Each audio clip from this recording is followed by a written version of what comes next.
tops always do good. Last year we had 27 days over 90 degrees. Sweet potatoes like a lot of heat. So I said on my previous video that I would paint these black. When I painted them black, the temperature went up at least 10 degrees, 10 to 15 degrees rather in the next day. So I want to see what the middle container, how they are producing. If they are producing well like they did last year, I'm going to put a fourth container. It's pretty safe. There's a mustard green. Wait for seeds in there. The seeds that I have here.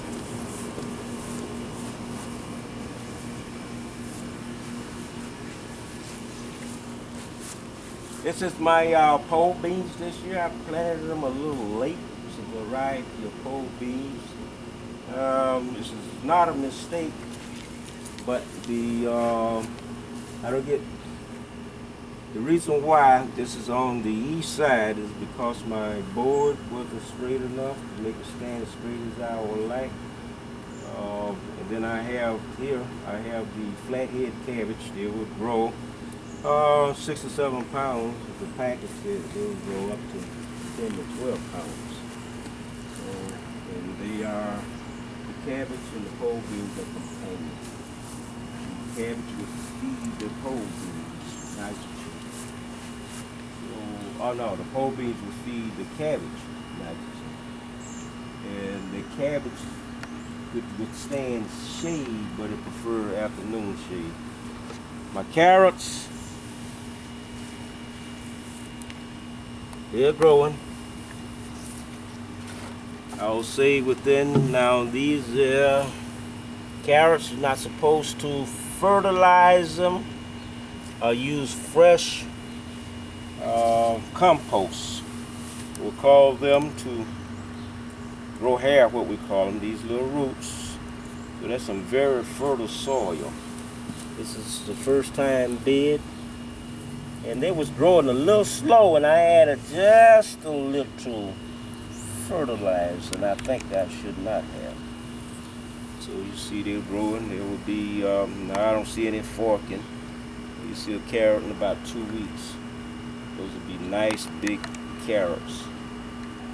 And I probably get them up before they go to waste, give them away, give them to people, and probably I have some extra seeds. I'll probably plant some more. These are all my beans. See, I had just the big kahuna. And the field mice hit some a little bit. You won't see that next year. I won't be putting them in those beds. I'll put everything that field mice won't touch. And I have me another cat. Peanuts is doing well, but not like I expected. The peanuts that I'm growing within the container.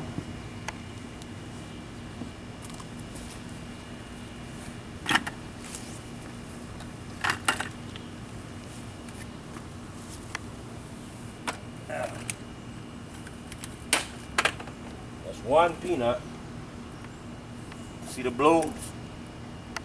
You can see pegs going down versus the ones that's growing in the beds. I think I have a bad mix soil in the beds. I have peppers. Peppers is doing fine, all types of peppers. Most of my seeds I get from the garden conference. They're free. And sometimes the beans or whatever doesn't come up, I replant. They're 2 years old, some is 2015, 16 seeds. And I know I'll try to keep them around and find myself how I can turn around.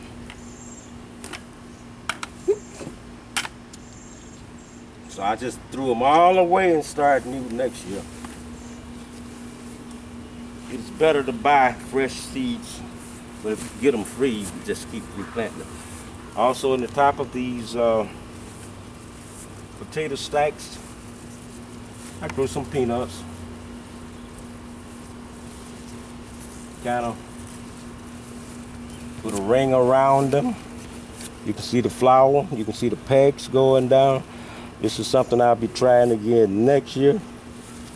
You know, you can't grow the sweet potatoes in the same soil, so I have 3 4x4 compost bins. I'll be remixing all this stuff, reconditioning it, as I call it.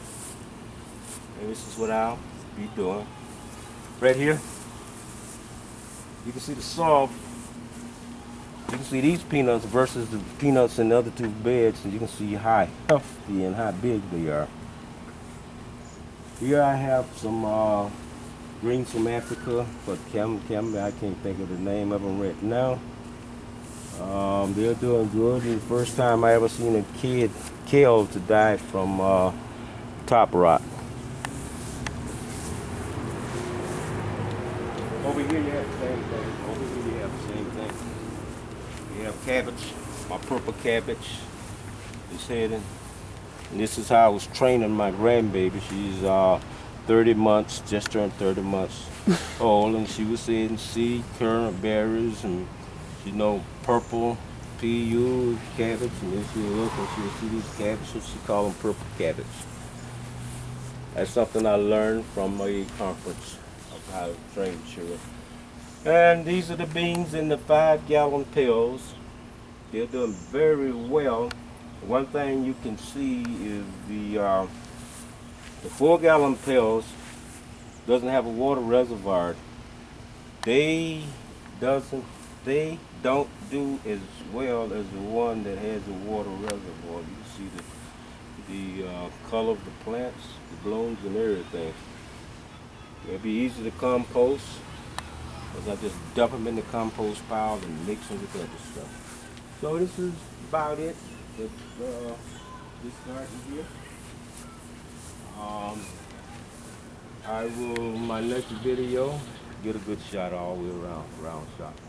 My next video will be sometime about 4 weeks from now.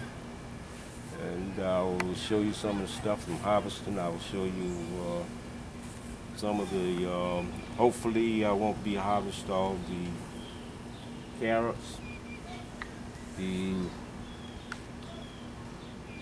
squash is doing real well. Usually sometime in August I would make some compost tea and re-fertilize the squash, and they would produce up into frost probably until I begin to pull everything out and compost it. That's the way it is. You know, we talk about crop rotation. Crop rotation, what I do is plant the squash in mounds with rings, 55-gallon rings I cut. Each year I just scoop all the soil up, all that ground up, and put new stuff down. So, you know, I make my own compost, and I go and I bring in my own soil. My soil comes from the Rose Garden up on Lake Avenue. Go down the hill. I'm getting a little older now, and the 55, I used to go down that hill and bring up 24 5-gallon pails, put on the back of my truck. Getting a little older. So I found me some 4-gallon pails. And I'm able to do it, but I don't need much of nothing, but it's good exercise. It'll keep me in pretty good shape, because I spend at least an hour a day, which is just looking around, looking out, picking the worms off the vegetables, seeing what's dead, seeing, thinking. Keep you thinking. Gardening is good when you're retired. See you later. Good night.